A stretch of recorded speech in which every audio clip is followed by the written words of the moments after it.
नमस्कार। Welcome to Bihar civils. मेरा नाम है आलोक सिंह और आज के इस वीडियो में हम डिस्कस करेंगे बेस्ट 200 एमसीक्यू सीरीज़। मई महीने का ये फर्स्ट पार्ट होगा। इसी तरह से हर महीने में 4 वीडियोस आएंगे, ठीक है। और उस महीने का बेस्ट 200 एमसीक्यूज़ करंट अफेयर्स के डिस्कस किए जाएंगे आपके साथ। बेसिकली ये वीडियो मैं लेकर आ रहा हूँ 2 एग्ज़ाम्स को टारगेट करके। एक तो बीपीएससी प्रीलिम्स और दूसरा है बिहार एसएससी सीजीएल, ठीक है। इन दोनों वीडियो को टारगेट करके ये वीडियो लेकर आया जा रहा है, लेकिन आप और भी दूसरे एग्ज़ाम्स में इसका बेनिफिट ले पाओगे, ठीक है, अगर आपने इसको बढ़िया से हर वीडियो को देखा तो, ठीक है। तो चलिए without any further delay let's start. और ये वीडियो इंग्लिश में होगा, ठीक है। इंग्लिश यानी कि स्क्रीन पे आपको लिखा हुआ इंग्लिश में मिलेगा, लेकिन मैं इसको हिंदी में एक्सप्लेन करूँगा। इंटरनेशनल लेबर डे, अंतर्राष्ट्रीय मजदूर दिवस कब ऑब्ज़र्व किया जाता है? ये मनाया जाता है 1 मई को। Option A is the correct answer. International labour day के साथ साथ इंटरनेशनल वर्कर्स डे भी इसको बोला जाता है, या फिर इसको एक मई डे भी बोला जाता है। मई दिवस भी इसको कहा जाता है। बेसिकली जो लेबर हैं, जो वर्कर्स हैं, उनके वर्क को रिकॉग्नाइज़ करने के लिए, उनको एक उस तरह के कंडीशन देने के लिए, उनको एक ह्यूमनली कंडीशन उन्हें मिलना चाहिए, एक प्रॉपर वेजेस उन्हें मिलना चाहिए। इन चीज़ की एक अवेयरनेस फैलाने के लिए कि जो लेबर हैं वो भी एक इम्पॉर्टेंट पार्ट है हमारे सोसाइटी के। नेक्स्ट है world tuna day. World tuna day कब मनाया जाता है? देखिए, वर्ल्ड ट्यूना डे बेसिकली जो ट्यूना मछली है उसको कंजर्व करने के लिए ये ऑब्ज़र्व किया जाता है, अवेयरनेस फैलाने के लिए कि जो ट्यूना फ़िश है वो काफ़ी ज़्यादा इसमें विटामिन होता है, प्रोटीन होते हैं, ठीक है। लेकिन ट्यूना को कंजर्व करने की भी ज़रूरत है, इसलिए ये ऑब्ज़र्व किया जाता है 2 मई को। Option B is the correct answer. Next question है हमारा, which state cabinet has approved the gene bank for biodiversity conservation? तो किस स्टेट की कैबिनेट ने ये जीन बैंक अप्रूव किया है? जीन बैंक वहाँ पे सेटअप किया गया है, किस लिए? बायोडाइवर्सिटी कंजर्वेशन के लिए। बेसिकली ये 7 सेक्टर्स में वर्क करेंगे, और वो 7 सेक्टर्स में जैसे कि जो भी जेनेटिक रिसोर्सेस हैं महाराष्ट्र में, जैसे मरीन डाइवर्सिटी, ठीक है, जो भी समुद्री डाइवर्सिटी है उसको कंजर्व करने में, फिर seeds of local crops, animal diversity, इन सब चीज़ों को कंजर्व करने के लिए ये करीबन 7 ऐसे फोकस एरिया होंगे, ठीक है। ये जो हमने बताया 7 फोकस एरिया, जहाँ पे करीबन 172.39 करोड़ रुपए खर्च किए जाएंगे अगले 5 सालों में, ठीक है। किस में? जीन बैंक में। जीन बैंक के तहत 7 फोकस एरिया है जिसको कंजर्व किया जाएगा, ठीक है। और ये किस राज्य ने अप्रूव किया है? महाराष्ट्र ने। Option D is the correct answer. फ़िलहाल तो महाराष्ट्र में एक पॉलिटिकल क्राइसिस चल रहा है, ठीक है। वहाँ पे थोड़ा बहुत प्रॉब्लम जारी है पॉलिटिकली। नेक्स्ट है, pink lady food photographer of the year 2022 का जो अवार्ड है उसको किसने रिसीव किया है? क्या है इस अवार्ड का नाम? Pink lady food photographer of the year 2022। इसको जीता है देवदत्त चक्रवर्ती ने। Option B is the correct answer. Devdutt Chakraborty ने जम्मू कश्मीर में, ठीक है, जम्मू कश्मीर में एक गली में रात की एक पिक्चर ली थी, जहाँ पे एक वेंडर्स था, ठीक है। वेंडर्स वो चारकोल पे जैसे बनाता रहता नहीं है, चारकोल पे वो खाना बना रहा था, चारकोल पे कुक कर रहा था, ठीक है। कहाँ पे? जम्मू कश्मीर के श्रीनगर में। बेसिकली वहाँ का पिक्चर ही इन्होंने लिया था। उसी पिक्चर के लिए देवदत्त चक्रवर्ती को pink lady food photographer of the year 2022 से सम्मानित किया गया है। नेक्स्ट क्वेश्चन है, who has been appointed as the vice chief of the army staff. तो आर्मी स्टाफ के वाइस चीफ किसे अपॉइंट किया गया है, वाइस की हम बात यहाँ पे कर रहे हैं। तो वाइस अपॉइंट किया गया है BS Raju, option B is the correct answer. BS Raju, Bogavalli Somashekar Raju, तो ये याद रखिएगा। अब क्योंकि जो वाइस होते हैं वही फिर जाकर चीफ भी बनते हैं, ठीक है, आर्मी स्टाफ के। तो जो वाइस थे पहले कौन थे, मनोज पांडे, तो वो उन्हें क्योंकि बना दिया गया अब चीफ, तो फिर से अब अपॉइंट किया गया है vice chief of army staff, और वो हो गए BS राजू। जब मनोज पांडे रिटायर्ड होंगे उसके बाद BS राजू को ही बना दिया जाएगा chief of the army staff. Next है, who has took charge as the vice chairman of NITI Aayog. तो नीति आयोग के वाइस चेयरमैन के तौर पर किन्हें अपॉइंट किया गया है। तो नीति आयोग के वाइस चेयरमैन बन चुके हैं Suman Bery, option A is the correct answer. और इन्होंने किसको रिप्लेस किया, राजीव कुमार को। इसके पहले राजीव कुमार थे नीति आयोग के वाइस चेयरमैन, और आपको मालूम होना चाहिए चेयरमैन तो always prime minister of India होंगे। तो जो भी देश का प्राइम मिनिस्टर होंगे वही चेयरमैन होंगे ऑलवेज नीति आयोग के, ठीक है। अभी कौन है, ऑब्वियसली नरेंद्र मोदी। और जब मैं ये वीडियो रिकॉर्ड कर रहा हूँ तो नीति आयोग के CEO कौन है, ये एक मोस्ट इम्पॉर्टेंट पोस्ट है नीति आयोग में। इनके कौन है, क्या ये अमिताभ कांत हैं, अमिताभ कांत जी नहीं, ये हो चुके हैं रिटायर्ड अमिताभ कांत। इनके जगह पर रिसेंटली अपॉइंट किया गया है परमेश्वरन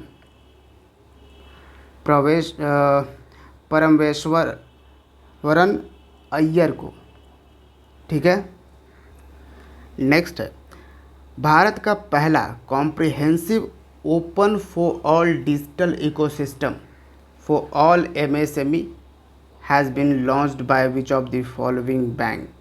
तो जो MSME है, micro small and medium enterprises, उनके लिए ये भारत में पहली बार open for all digital ecosystem शुरू किया गया है, लॉन्च किया गया है, जिसके तहत instant and paperless overdraft facility provide करी जाएगी। अप टू 25 लाख रुपए तक के ओवरड्राफ्ट एंड फैसिलिटी बिल्कुल पेपरलेस होंगे, डिजिटली ये प्रोवाइड कर दी जाएगी, ठीक है।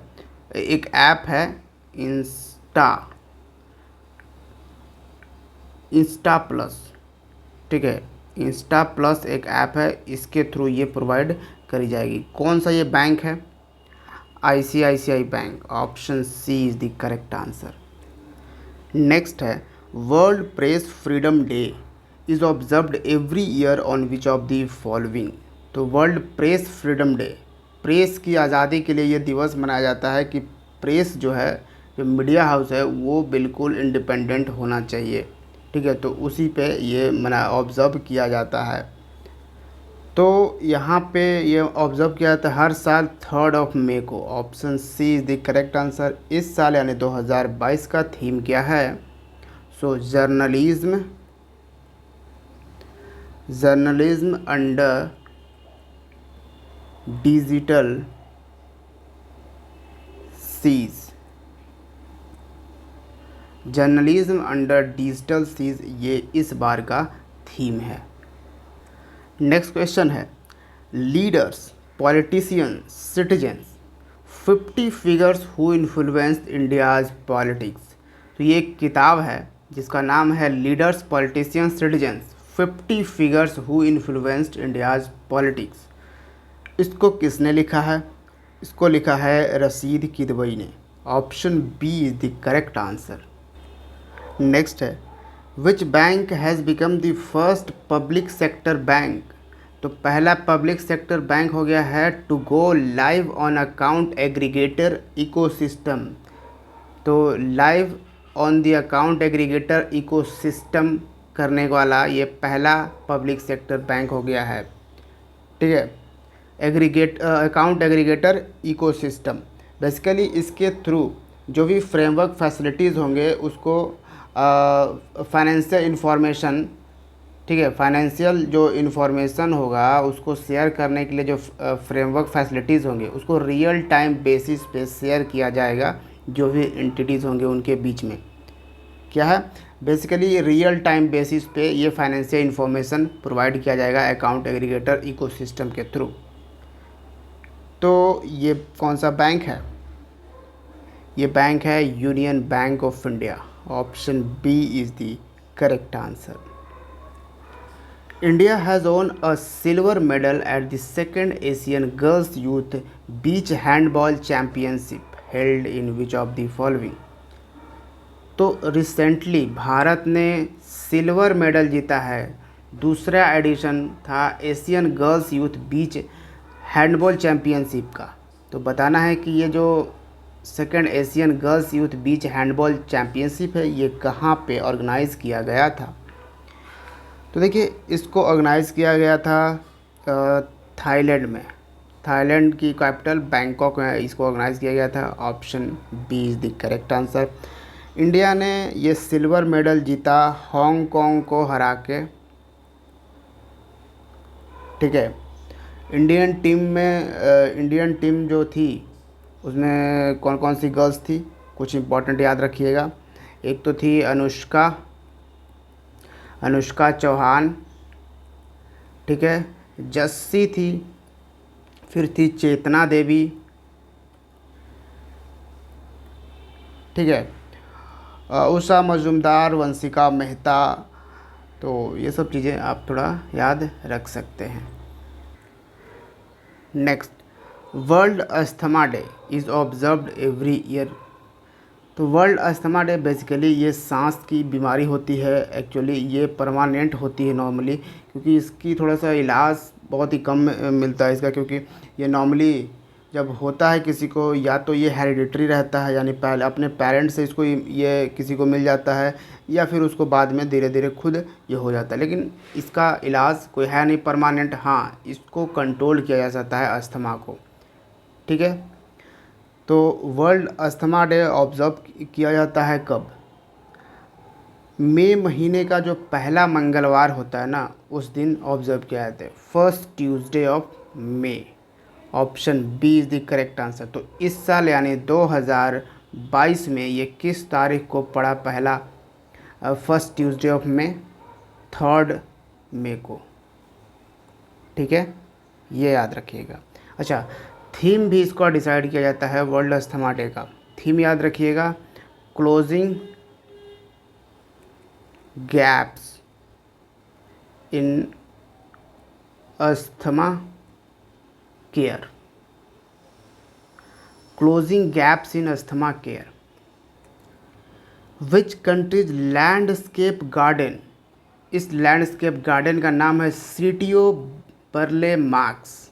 क्या है? सिटी ऑफ बर्ले मार्क्स, जिसको यूनेस्को वर्ल्ड हेरिटेज साइट का दर्जा मिल चुका है, ठीक है। Recently city of Burle marks को यूनेस्को वर्ल्ड हेरिटेज साइट का दर्जा दिया गया है। बताइए कि ये साइट कहाँ पे आपको मिलेगा, ठीक है। तो देखिए सिटी ऑफ बर्ले मार्क्स जो है वो बेसिकली एक गार्डन है, ठीक है, गार्डन। इस गार्डन में कहा जाता है करीबन 3500 से भी ज़्यादा प्लांट की स्पीसीज़ है, पौधों की प्रजातियां हैं, अलग अलग तरह के मेडिसिनल पौधे हों या फिर और भी दूसरे फीचर्स के पौधे हों, इस गार्डन में है। और इस गार्डन को ना आर्किटेक्ट किसने किया था, डिज़ाइन किसने किया था, तो उसका नाम था बर्ले मार्क्स। तो आप समझ गए होंगे कि इस गार्डन का नाम उसी आर्किटेक्ट के नाम पे पड़ा हुआ है, सिटी ऑफ बर्ले मार्क्स, ठीक है। और ये कहाँ पे आपको मिलेगा? ब्राज़ील में। Option C is the correct answer. Brazil का एक फेमस शहर है रियो डी जनेरियो, ठीक है, रियो डी जनेरियो। इस शहर में ही ये गार्डन मिलेगा, city of Burle Marx. Next, which state has launched Mukhyamantri Mitan Yojana for door step delivery of 100 public services. तो मुख्यमंत्री मितान, मितान मतलब होता है फ्रेंड यानी दोस्त, ठीक है। तो मुख्यमंत्री मितान योजना के तहत जो उस राज्य की सरकार है वो 100 ऐसे पब्लिक सर्विसेज होंगे जो लोगों को यानी कि उस स्टेट के रहने वाले लोगों को ये प्रोवाइड की जाएगी, ठीक है। कहाँ? उनके डोर स्टेप पे यानी उनके घर तक पहुंचा दी जाएगी इन 100 पब्लिक सर्विसेज को। इसके तहत ये किया जा रहा है। और ये स्टेट कौन सा है? Chhattisgarh. Option B is the correct answer. तो छत्तीसगढ़ गवर्नमेंट ने ये डिसाइड किया है कि मुख्यमंत्री मितान योजना के तहत 100 पब्लिक सर्विसेज जो हैं वो लोगों के यानी छत्तीसगढ़ के लोगों के घर तक पहुंचाई जाएगी। नेक्स्ट है, who has taken over as the 34th foreign secretary of India. तो भारत के 34वें फॉरेन सेक्रेटरी के तौर पर किन्हें अपॉइंट किया गया है?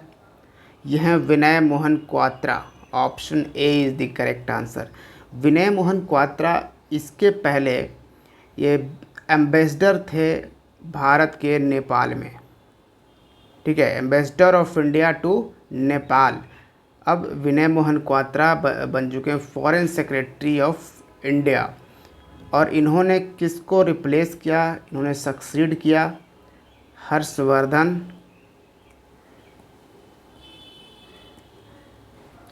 श्रृंगला।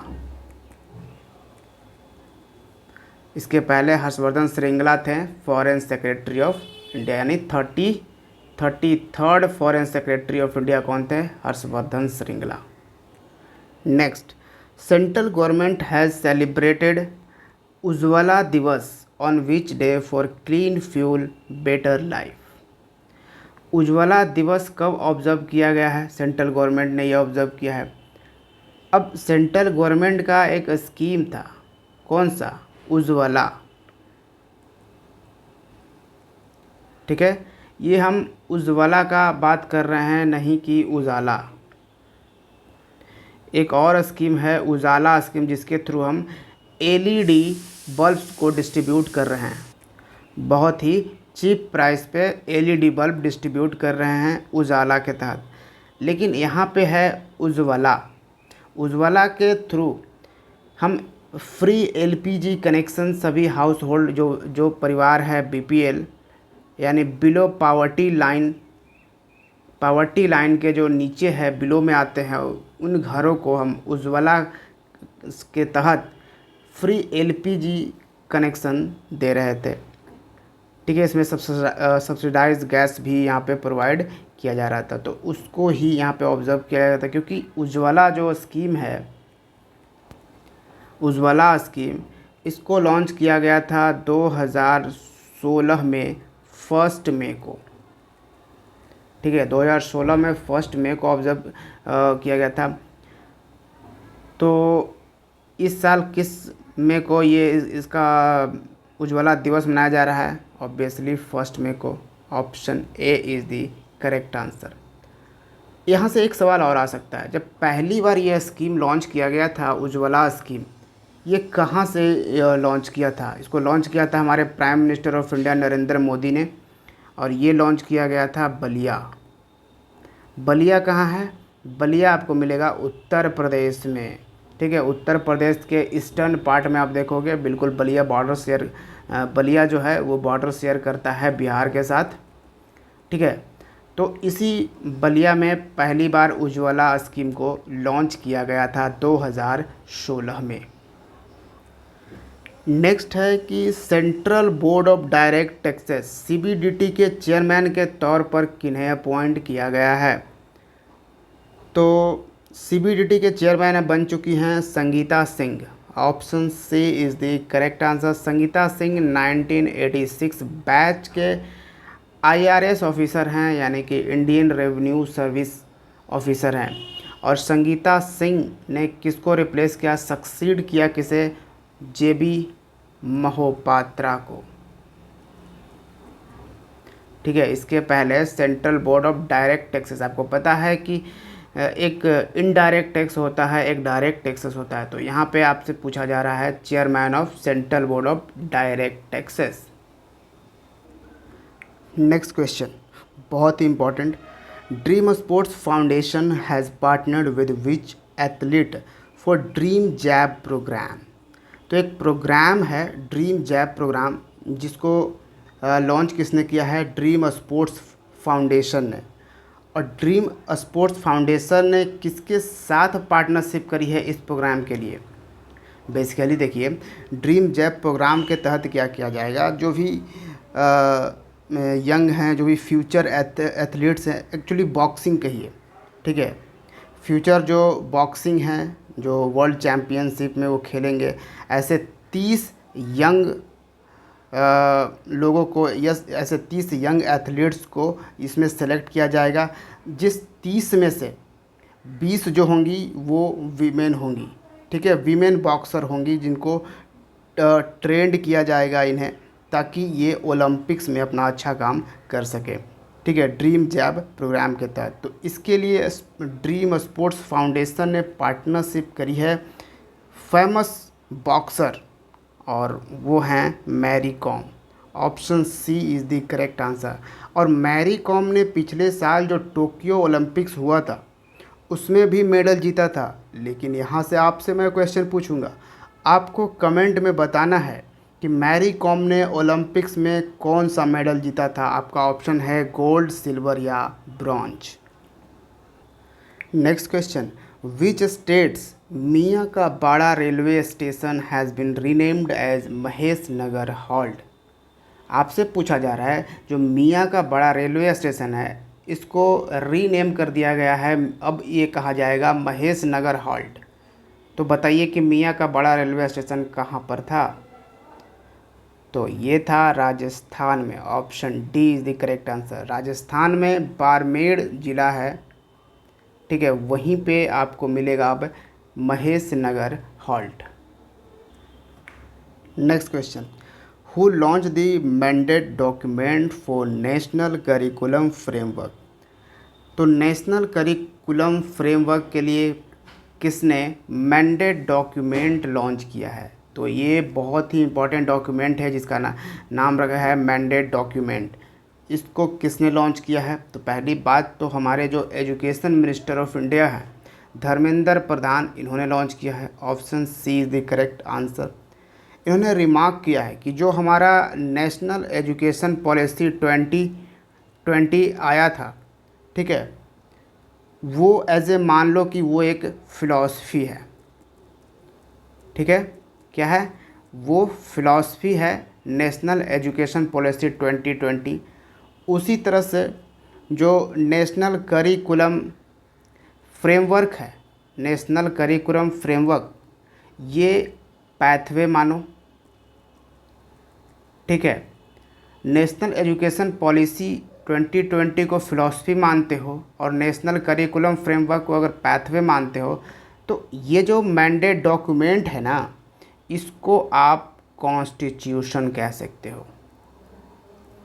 ठीक है, यानी कि अब नेशनल एजुकेशन पॉलिसी को प्रॉपर वर्क करने के लिए क्या चाहिए, एक रूल्स एंड रेगुलेशन चाहिए। तो एक तरह से ये जैसे हमारे देश के लिए एक कॉन्स्टिट्यूशन बना है कि हमारा देश अगर प्रॉपर तरीके से कैसे काम करेगा, एक रूल्स रेगुलेशन बनाया गया है जिसे हम कॉन्स्टिट्यूशन कहते हैं। उसी तरह से एक तरह से ये मैंडेट डॉक्यूमेंट जो हमने जारी किया है वो कॉन्स्टिट्यूशन की तरह मान सकते हो।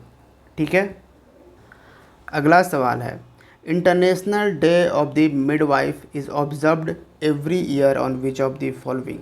मिडवाइफ यानी कि नर्स।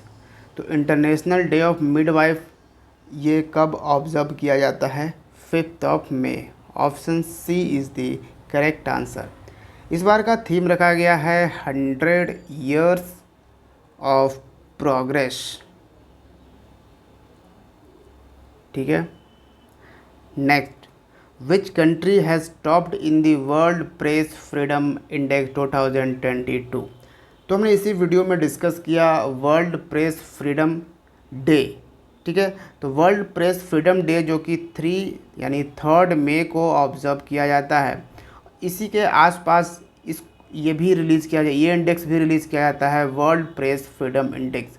बेसिकली इस इंडेक्स में ये देखते हैं कि कौन सा देश जर्नलिज़म के लिए, प्रेस के लिए, मीडिया के लिए ज़्यादा फ्री है, ज़्यादा इंडिपेंडेंट है, ठीक है। तो इन सब में देखा गया कि सबसे ज़्यादा फ्री इंडिपेंडेंट देश है Norway. Option B is the correct answer. तो इस इंडेक्स को नॉर्वे ने टॉप किया है। सेकंड पोजीशन पे रहा डेनमार्क और थर्ड पोजीशन पे कौन रहा? स्वीडन। तो बेसिकली ज़्यादातर इंडेक्स में यही सब जो डेवलप्ड बिल्कुल कंट्रीज़ हैं, नॉर्वे हो गया, डेनमार्क हो गया, स्वीडन हो गया, यही लोग हमेशा टॉप करते हैं। आप देखते होगे जब आप करंट अफेयर्स पढ़ते हो, ठीक है। एक यहाँ से इम्पॉर्टेंट और सवाल आएंगे कि भारत का रैंक बताओ। तो भारत का रैंक आपका 150th है। अच्छा तो नहीं है, 150th आउट ऑफ 180। 180 कंट्री को मार्क किया गया है इस वर्ल्ड प्रेस फ्रीडम इंडेक्स में, जिसमें 125वां रैंक है भारत का।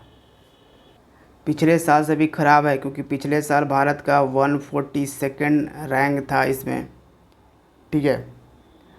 और अगर हम अपने पड़ोसी देशों की बात करें तो जैसे पाकिस्तान का 157th रैंक है, ठीक है। श्रीलंका का 146th रैंक है, श्रीलंका का हम लोग से बेटर है। बांग्लादेश का 162nd रैंक है, ठीक है। और म्यांमार का 176th रैंक है, ठीक है। अब पाकिस्तान जैसे देशों को तो इस इंडेक्स में बिल्कुल जगह ही नहीं मिलनी चाहिए, क्योंकि क्या आपको सच में लगता है कि पाकिस्तान का अगर मान लीजिए 180 में से 157th रैंक भी है तो क्या ये सही है? ठीक है, आप सोच के खुद ही देखिए, क्योंकि हमारे देश का ये 150th है, जबकि यहाँ पे मीडिया कुछ भी बोलता रहता है, ठीक है, कुछ भी, फिर भी 150 ही है। लेकिन पाकिस्तान में भी एक 107 है, मतलब 7 अंक थोड़ा सा कम है, यानी लगभग आप यहाँ पे मैच कर सकते हो कि पाकिस्तान लगभग सेम ही है। पाकिस्तान में तो और भी नहीं यदि बोलने दिया जाता है कुछ भी, वहाँ पे लोगों को वही दिखाया जाता है जो पाकिस्तान की जो मिलिट्री है वो चाहती है। और म्यांमार को शामिल ही क्यों किया? म्यांमार में तो खुद ही तख्ता पलट हुआ पड़ा है, वहाँ का मीडिया कहाँ से पब्लिक के भलाई के लिए बोलेगा कुछ भी। Next question, who has become first Indian to win gold at IWF international world weight lifting federation junior world championship 2022। तो IWF जूनियर वर्ल्ड चैम्पियनशिप 2022 में पहला भारतीय जिसने गोल्ड मेडल जीता है, कौन है ये पहला भारतीय? Harshad Sharad Garud. Option C is the correct answer. ये जो चैम्पियनशिप है वेट लिफ्टिंग का चैम्पियनशिप था, ठीक है, इसमें हर्षद शरद गरुड़ ने 153 kg का वेट इन्होंने लिफ्ट किया। किस कैटेगरी में? तो खुद ये 45 किलो के हैं, तो 45 किलो के कैटेगरी में ये 153 kg का वेट लिफ्ट किया, ठीक। अच्छा, IWF जूनियर वर्ल्ड चैम्पियनशिप कहाँ पे ऑर्गेनाइज़ किया जा रहा था? हेराक्लियोन में। हेराक्लियोन कहाँ पे मिलेगा आपको? ग्रीस की एक शहर है, ठीक है, ग्रीस कंट्री की शहर है, याद रखिएगा। अच्छा, गोल्ड तो भारत ने जीता, सिल्वर किसने जीता? सिल्वर जीता बेक्तास कांसू, टर्की का प्लेयर है, टर्की का। और ब्रॉन्ज जीतने वाला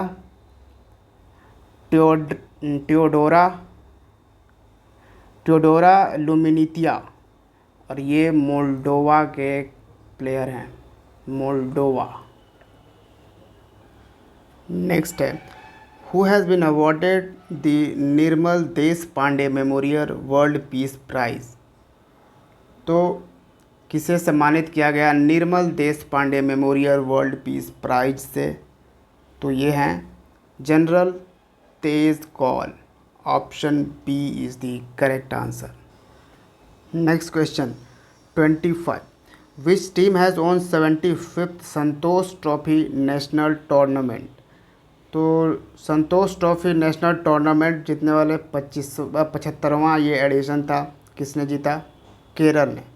option C is the correct answer. और केरल ने देखिए किसको हराया? वेस्ट बंगाल का। वेस्ट बंगाल जो कि 32 बार चैम्पियन रह चुका है संतोष ट्रॉफी का। ठीक है, वेस्ट बंगाल 32 बार चैम्पियन रह चुका है। तो बेस्ट प्लेयर कौन रहा? जीजो जोसेफ। जीजो जोसेफ केरला का प्लेयर है। और बेस्ट गोलकीपर ऑब्वियसली आपको समझना चाहिए, संतोष ट्रॉफी जो है वो किस खेल के लिए? फुटबॉल के लिए। तो गोलकीपर कौन रहा? Best goalkeeper Priyant Singh. और प्रियंत सिंह वेस्ट बंगाल के प्लेयर हैं। नेक्स्ट है, which IIT Indian institute of technology has tied up with India meteorological department to develop user friendly weather forecasting app. तो इसको किसने पार्टनरशिप किसके साथ करी है? किस IIT ने? जो इंडिया के मेट्रोलॉजिकल डिपार्टमेंट है उसके साथ, ताकि एक ऐसा ऐप डेवलप किया जा सके जो कि यूज़र फ्रेंडली हो वेदर फोरकास्टिंग ऐप के लिए। यानी कि हर लोग जानकारी ले सके वेदर फोरकास्टिंग के बारे में कि आगे मौसम की जानकारी कैसा क्या होगी। ठीक है, ऐसा ऐप डेवलप करने के लिए मेट्रोलॉजिकल डिपार्टमेंट ने पार्टनरशिप करी है IIT बॉम्बे के साथ। Option B is the correct answer. Next है, which country hosted the India Nordic summit 2022। तो इंडिया नॉर्डिक समिट 2022 को किस कंट्री ने होस्ट किया है? इसमें हमारे prime minister of India Narendra Modi भी गए थे। ठीक है, तो ये कंट्री है Denmark. Option B is the correct answer. Denmark की कैपिटल कोपनहेगन में ये ऑर्गेनाइज़ किया गया था इंडिया नॉर्डिक समिट। और ये इस बार का सेकंड एडिशन था। पहली बार ये 2018 में समिट होस्ट किया गया था। ठीक है, ये जो नॉर्डिक देख रहे हो, नॉर्डिक कंट्रीज़ किसे कहा जाता है? तो नॉर्डिक कंट्रीज़ में देखो, जैसे डेनमार्क तो हो ही गया, डेनमार्क आ जाएगा, फिनलैंड, आइसलैंड, नॉर्वे, स्वीडन। ये सब कंट्रीज़ जो हैं जिन्हें नॉर्डिक कंट्रीज़ कहा जाता है। और एंड ऑब्वियसली इन सब के जो टॉप लीडर थे, यानी प्राइम मिनिस्टर हों, प्रेसिडेंट हों, वो सब इस समिट को यहाँ पे एड्रेस इन्होंने किया था, इस समिट में शामिल हुए थे। तो नेक्स्ट क्वेश्चन पे आइए, which neo bank has become 100th unicorn of India. तो यूनिकॉर्न कंपनी किसे कहा जाता है? आपको हमने कई बार बताया है, 1 बिलियन से जिस कंपनी की वैल्यू 1 बिलियन या उससे ज़्यादा, मोर देन 1 बिलियन वैल्यू जिस कंपनी की हो जाती है, वो कंपनी यूनिकॉर्न कहलाता है। ठीक है, तो भारत में 101 यूनिकॉर्न हो चुकी है जब मैं ये वीडियो रिकॉर्ड कर रहा हूँ। ठीक है, 101st कौन सा है? तो फिजिक्स वाला जो कि एक एजुकेशनल कंपनी है, एडटेक कंपनी है, जो रिसेंटली 101st कंपनी बना यूनिकॉर्न होने वाला। ठीक है, और एजुकेशन सेक्टर का एक तरह से फर्स्ट कंपनी भी आप कह सकते हो, 100th यूनिकॉर्न। तो यहाँ पे कौन सा था 100th? ये तो 101st है ना फिजिक्स वाला। तो 100th यूनिकॉर्न कंपनी कौन है? ये था open money. Option C is the correct answer. Open एक Bengaluru based neo banking startup है, तो ये बन चुका है 100th यूनिकॉर्न। और अगर आप अभी तक यानी यहाँ तक आप वीडियो देख रहे हो, यानी कि आप अपने गोल को लेकर बहुत ही ज़्यादा सिंसियर हो। सीरियस नहीं, सीरियस स्टूडेंट कुछ भी नहीं कर पाते हैं, उन्हें सिंसियर होना चाहिए अपने गोल के लिए।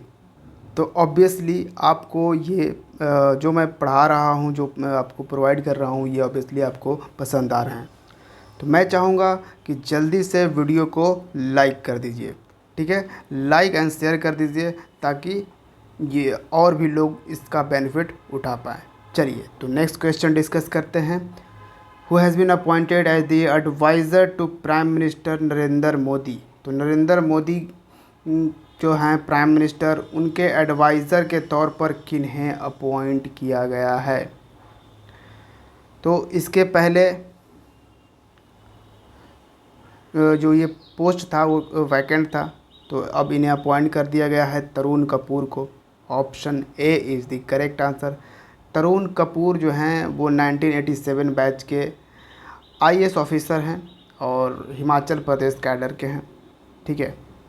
इसके साथ साथ ही जो पीएमओ है, प्राइम मिनिस्टर्स ऑफिस, वहाँ पे कुछ अपॉइंटमेंट किए गए हैं। तो एडिशनल सेक्रेटरी ऑफ पीएमओ 2 लोगों को अपॉइंट किया गया है, ठीक है।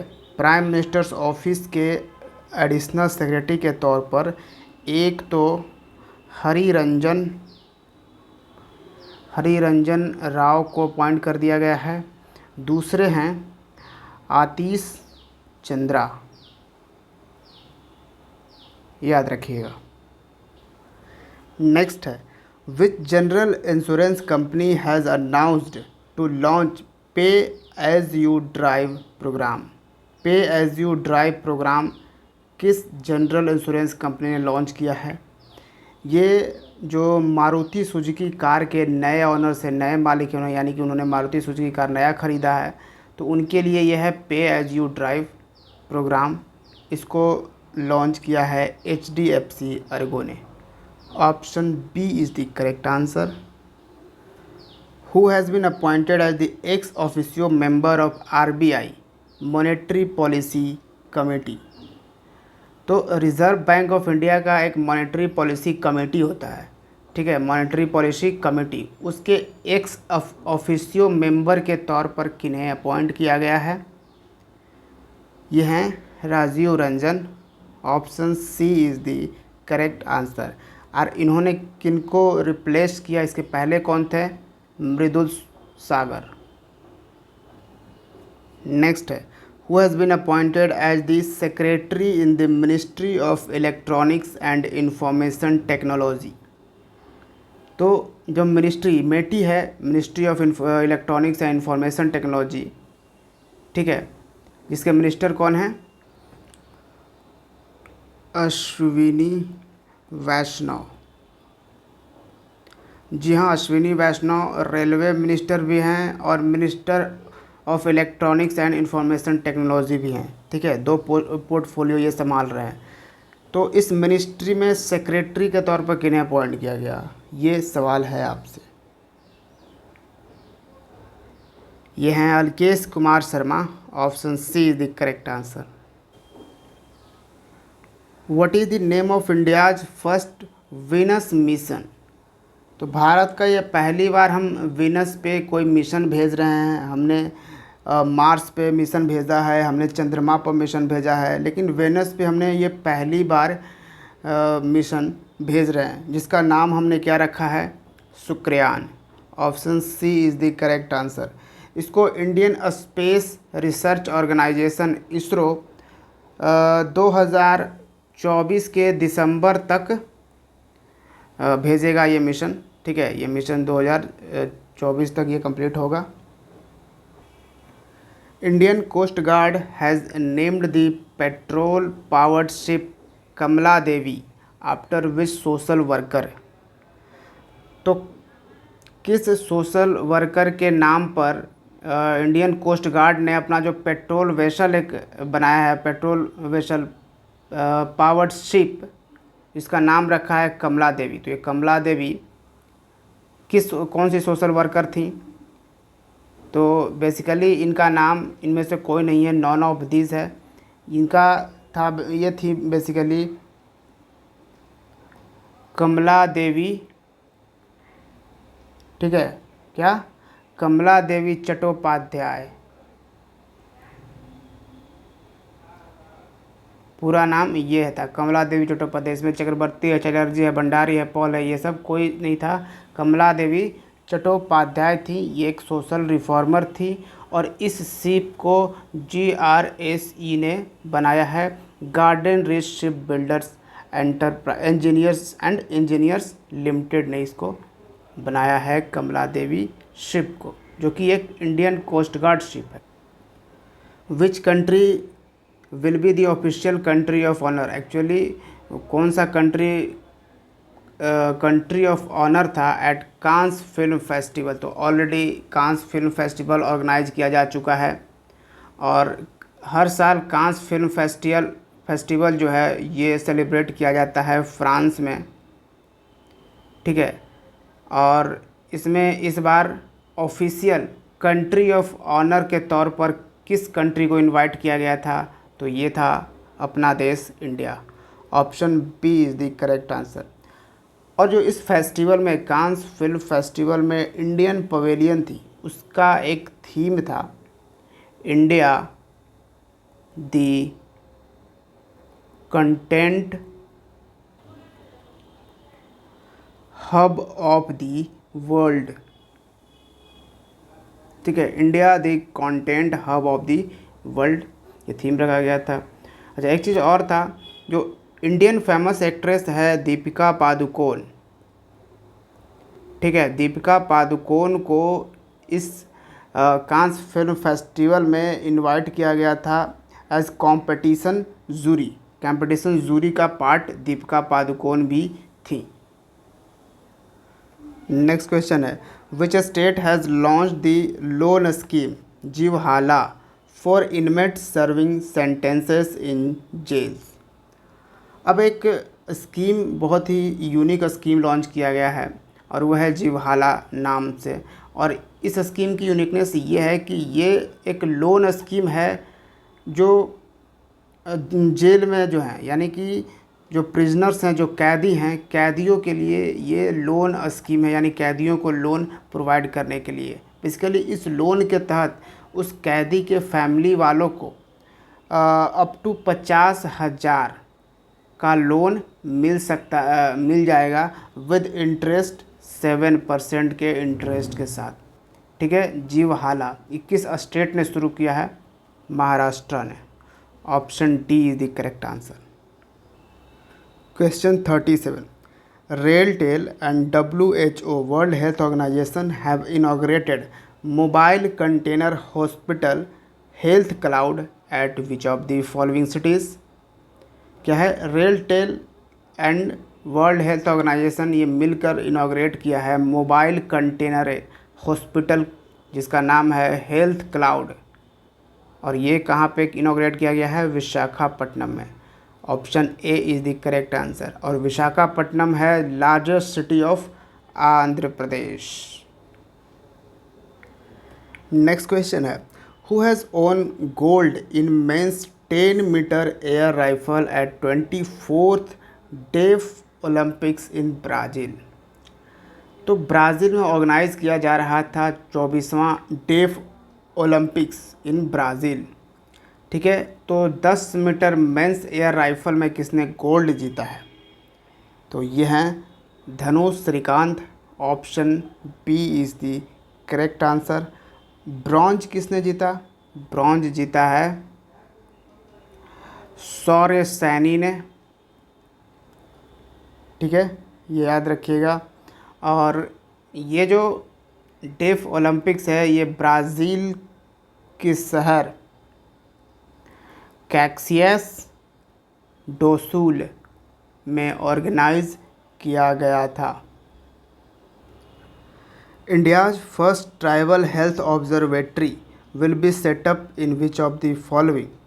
तो भारत का पहला ट्राइबल के लिए हेल्थ ऑब्जर्वेटरी है, ट्राइबल हेल्थ ऑब्जर्वेटरी, ये सेटअप किया गया है उड़ीसा में। ऑप्शन से is the correct answer. Chief minister हैं उड़ीसा के नवीन पटनायक।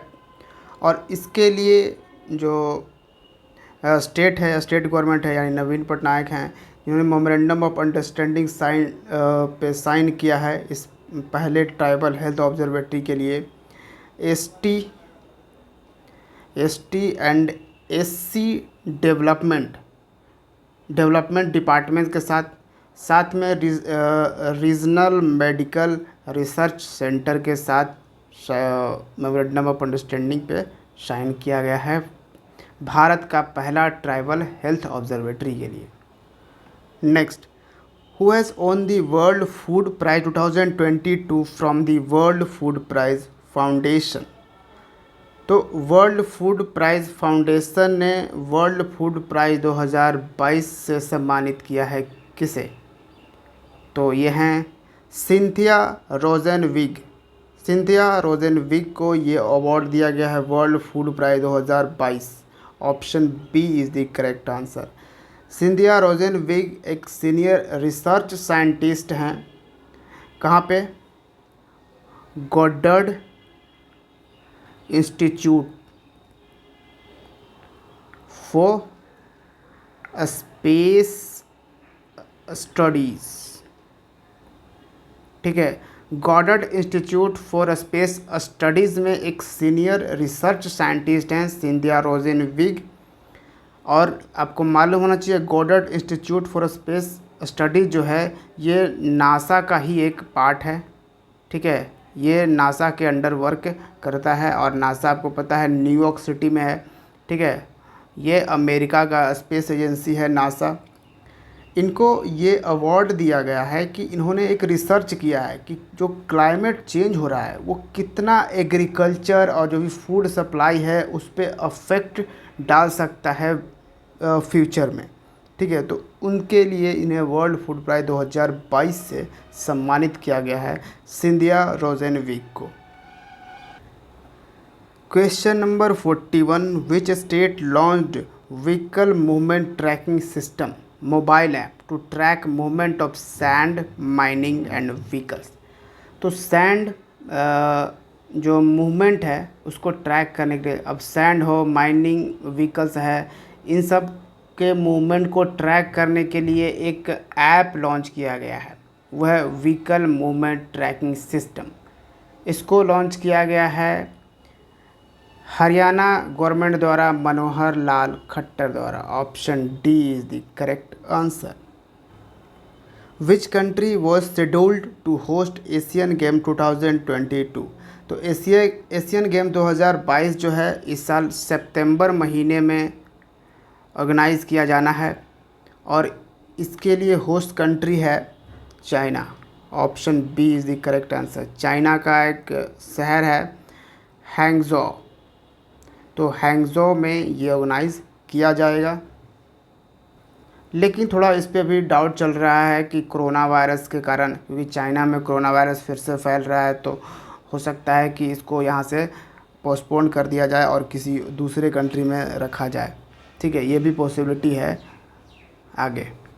तो भारत का पहला फ्लो केमिस्ट्री टेक्नोलॉजी हब कहाँ पे सेटअप किया गया है? Flow chemistry technology hub Andhra Pradesh यानी कि तेलंगाना का कैपिटल हैदराबाद में, ठीक है। आंध्र प्रदेश नहीं, आंध्र प्रदेश की कैपिटल है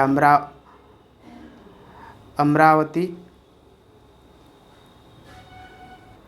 तो हैदराबाद में भारत का पहला flow chemistry technology hub setup किया गया, जिसके लिए तेलंगाना गवर्नमेंट ने पार्टनरशिप करी है रेड्डीज़ लेबोरेटरी से। रेड्डीज़ लेबोरेटरी एक फार्मास्यूटिकल कंपनी है, फिर है लॉरस लैब से, और तीसरा एकेडेमिया से। ये तीनों कंपनी के साथ कोलैबोरेशन करी है तेलंगाना की गवर्नमेंट ने। तेलंगाना के चीफ मिनिस्टर हैं CN राव। नेक्स्ट है, who has become the first Indian women to scale 5 peaks above 8000 metre. यानी कि सवाल आपसे ये पूछ रहा है कि ऐसी कौन सी भारतीय महिला हैं जिन्होंने 5 पीक्स की चढ़ाई तो करी है और वो पांचों पिक्स जो है वो 8000 मीटर उसकी ऊंचाई उससे ज़्यादा ही है। ये सारे पिक्स ऐसे 5 पिक्स की चढ़ाई करी है। तो ये कौन है? यह है Priyanka Mohite. Option C is the correct answer. देखिए 2013 की बात है, तो जब इन्होंने माउंट एवरेस्ट पे चढ़ाई करी थी। माउंट एवरेस्ट का हाइट आपको पता ही होगा 8849 मीटर है, तो ज़्यादा ही है। फिर 2016 में इन्होंने चढ़ाई करी माउंट मकालू की, ठीक है। 2018 में प्रियंका मोहिते ने माउंट लोते को चढ़ाई करी। फिर 2021 में इन्होंने माउंट अन्नपूर्णा की चढ़ाई करी और फिर 2022 यानी इस साल इन्होंने चढ़ाई करी है माउंट कंचनजंगा की। तो ये 5 पिक्स जो सभी 8000 मीटर से ज़्यादा की ही ऊंचाई के हैं, इन पांचों पे चढ़ाई करी है। पहली भारतीय वीमेन हो चुकी हैं और ये हैं प्रियंका मोहिते। और चलिए डिस्कस करते हैं आज के सेशन का आखिरी सवाल। Who has been appointed as the new head of public policy of Google. तो गूगल के नए हेड के तौर पर, यानी इनके जो पब्लिक पॉलिसी का नया हेड किसे अपॉइंट किया गया है? ये बन चुकी हैं Archana Gulati. Option A is the correct answer. ये पहले नीति आयोग की जॉइंट सेक्रेटरी भी रह चुकी हैं अर्चना गुलाटी। अब ये पब्लिक पॉलिसी ऑफ गूगल के हेड बन चुकी हैं। और आपको पीडीएफ भी मिल जाएगा हमारे टेलीग्राम चैनल पे। तो देखिए वीडियो को लाइक एंड शेयर ज़रूर करिए, और अब तक आपने चैनल को सब्सक्राइब नहीं किया तो ज़रूर सब्सक्राइब करिए, क्योंकि इस तरह के बहुत ही valuable and high quality content लाने में काफ़ी ज़्यादा मेहनत लगती है, ठीक है। तो उम्मीद है आपको ये सीरीज़ पसंद आएगा। बेस्ट 200 MCQs का सीरीज़ बहुत ही इम्पोर्टेंट सेशन ये रहने वाला है आपका। आने वाले वक्त में हम हर महीने का ये सेशन करेंगे। Thank you for watching Bihar civil. See you in the next video. जय हिंद।